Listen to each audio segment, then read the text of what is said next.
I'm going to tie my variation on the parallel perch, a Sacramento perch fry variation, imitation that we use on the Eastern Sierra waterways for a good portion of the year. It's tied on this jig style hook, and we put a bead out on the pin and put it out in front of the eye like that. So then the fly hangs upside down and parallel in the water because it's balanced from the bead there. And that's a size 14 hook you have in there? This is a size 14, yep. It'll end up looking a little bigger because you extend the length of the fly by putting that bead out there. But parallel does offer a lot of advantages, especially when you're fishing it in the rivers deep with lots of weight. It doesn't get hung up as much.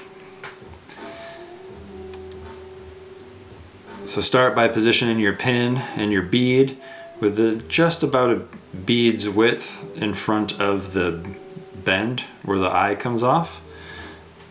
And we're just going to secure that to the hook shank. Nice tight turns. Watch the end of the pin because it can be sharp and it'll cut your thread pretty readily. I'm going to throw in a couple hitches real quick just to secure everything down. Looks good. Advance thread to the back.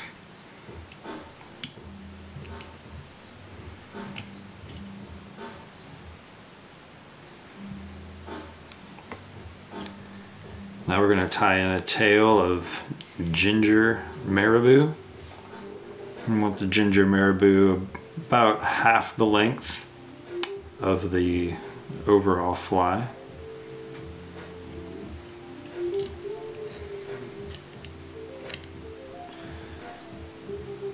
A couple of nice wraps.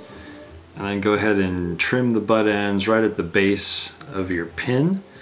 It'll help make a nice smooth transition. You can go ahead and make a couple wraps. Go. We're going to tie in just a couple strands of some pearl crystal flash. 2 or 3. I tie them in on one side. Just one side. I don't think it matters.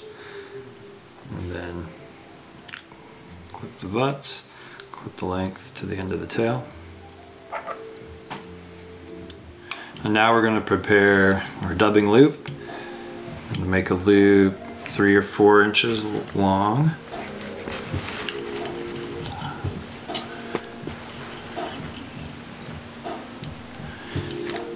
You have that secure, you can wrap the thread to the front.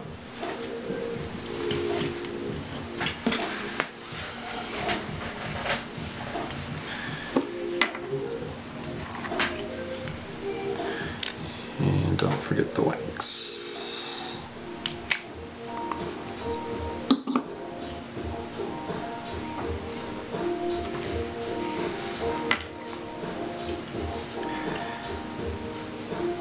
For the body material, I'm using ice dub in UV pearl, and I'm mixing it with a little bit of Simi seal in the gray olive.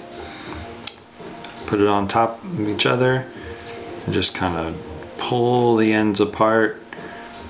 You're wanting to line the ends up and just stack the material over it.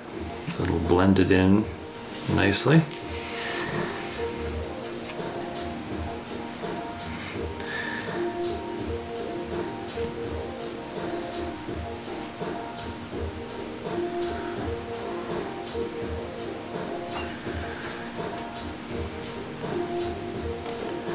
After that's blended, spread your material out, hold it as best you can, insert, and then lock your thread down with whatever loop tool you're using.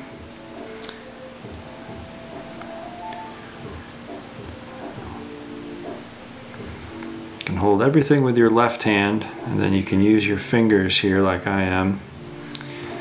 You can kind of spread everything out, and you can use your little dubbing needle here.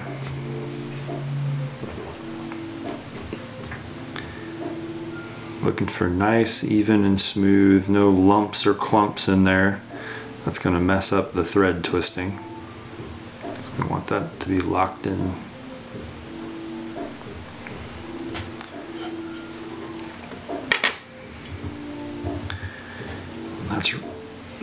That's done. Spin it up.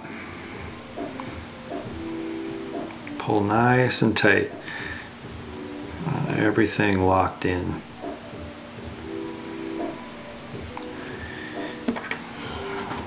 Take your dubbing needle and pick everything out.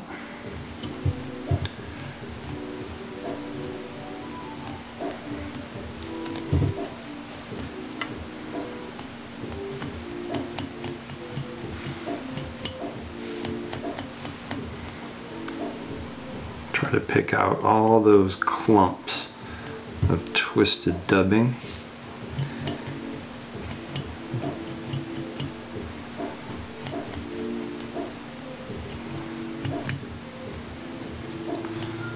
Alright, when that's good, give it a light little hit with your brush. Knock out any loose fibers.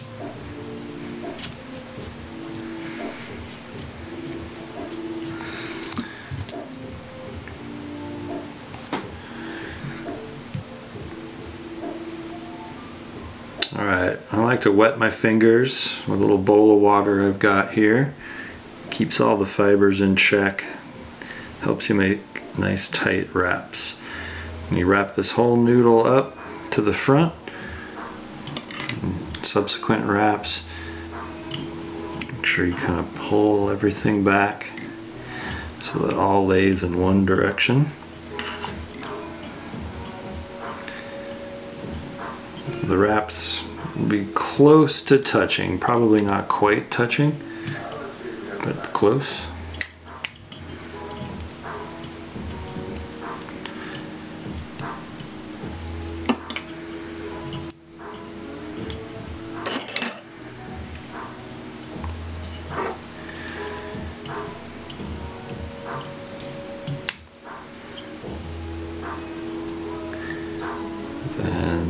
Last couple wraps right there at the head. Lock everything down. Couple tight turns. You can get rid of this.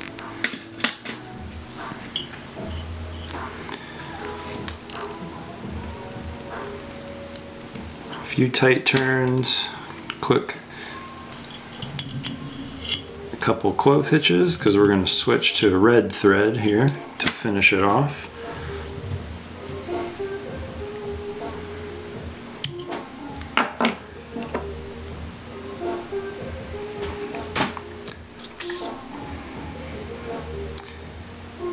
Now switching to the red thread, give it just a little band up top. 2 tight turns and quick whip finish.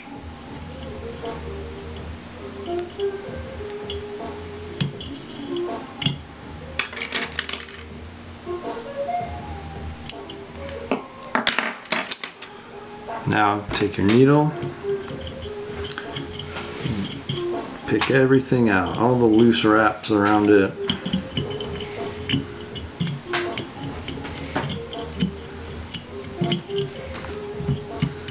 Pick it all out.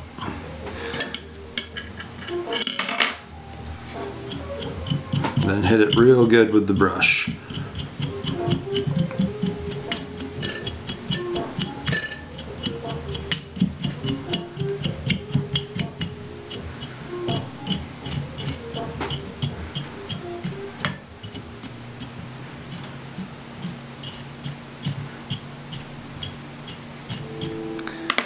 Alright, and last, I like to trim mine up just a little bit. The fibers are too long sometimes, obscures the tail. So I like to just trim off the back.